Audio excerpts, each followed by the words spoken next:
a Mark 4. Storytelling opens hearts again. Yeshua began to teach by the sea. A large crowd gathered around him, so he got into a boat on the sea and sat down, and the crowd was by the sea on the land. He began teaching them many things by parables, and in his teaching he said to them, "Listen, behold, a sower went out to spread some seed. It happened that as he sowed, some fell beside the road, and the birds came and ate it up. Other seed fell on rocky ground where it didn't have much soil. It sprang up immediately, because the soil wasn't deep. But when the sun came up, it was scorched, and because it had no root, it withered away.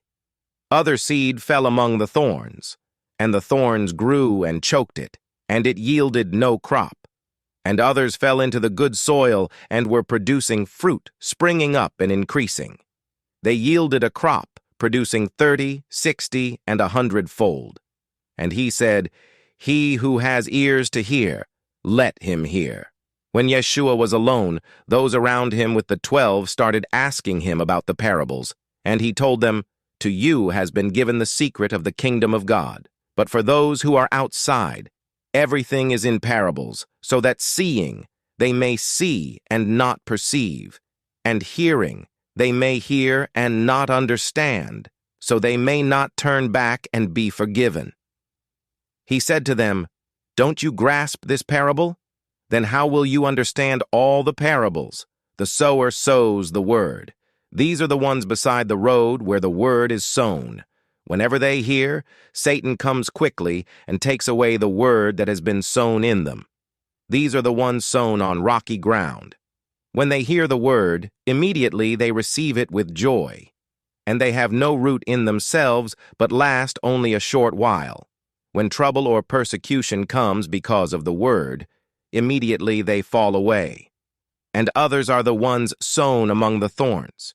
They have heard the word, but the worries of the world, the seduction of wealth, and the desires for other things enter in and choke the word, and it becomes unfruitful. And those are the ones sown on the good soil. They hear the word and accept it and produce fruit, 30, 60, and 100-fold. Reaping what you sow. He also was saying to them, "Is a lamp put under a basket or a bed? No, shouldn't it be placed on a lampstand? For there is nothing hidden that will not be revealed, nor anything kept secret except that it would come to light. If anyone has ears to hear, let him hear." Then he continued, "Pay attention to what you hear. With the measure you use, it will be measured to you, and more will be added to you. For whoever has, to him more will be given, and whoever does not have, even what he has, will be taken away from him. What is the kingdom of God like?" And he was saying, "The kingdom of God is like when a man spreads seed on the soil and falls asleep at night and gets up by day, and the seed sprouts and grows. He himself doesn't know how.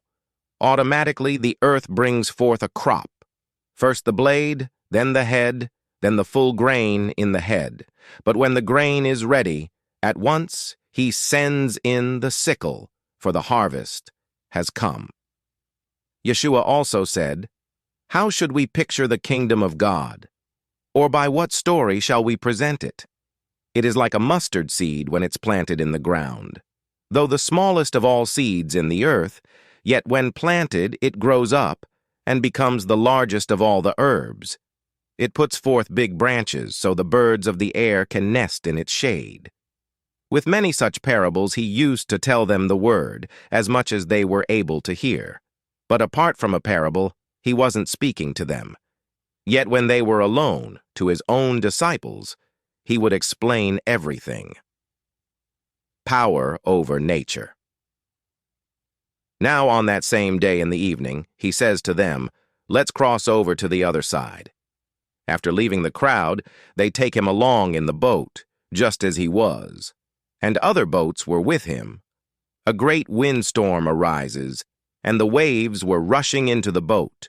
The boat was beginning to fill up. But Yeshua was in the back of the boat, sleeping on a pillow. They wake him up and say to him, "Teacher, don't you care that we are perishing?" So he woke up and rebuked the wind. And he said to the sea, "Quiet, be still."